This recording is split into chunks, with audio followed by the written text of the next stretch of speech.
СДСМ денеска реагираше дека судскиот совет во управниот суд задолжен да одлучува по тужбата за гласањето на избирачкото место во Теарце не доставил покана до подносителот на тужбата, туку несоодветно известил за одржувањето на седницата по предметот преку интернет. Утрото во 9 часот и 47 минути истата ја одржал само 40 минути потоа. Со тоа е ускратено и правото на образложение на тужбата од страна на СДСМ, се вели во партиското соопштение.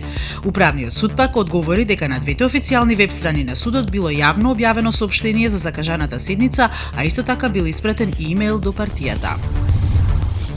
Јавното обвинителство за организиран криминал и корупција го одби барањето на одбраната на лидерот на СДСМ Зоран Заев за изземање на обвинителот Владимир Милошевски, кој го води случајот подкуп.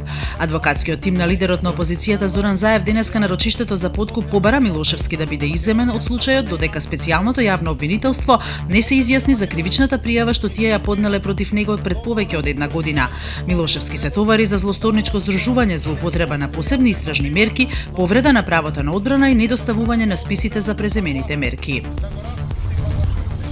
Германската полиција утврдила дека напаѓачот од синокешниот терористички напад во Берлин не е уапсениот пакистанец, туку друг кој се уште е на слобода и е вооружен, објави весникот Велт.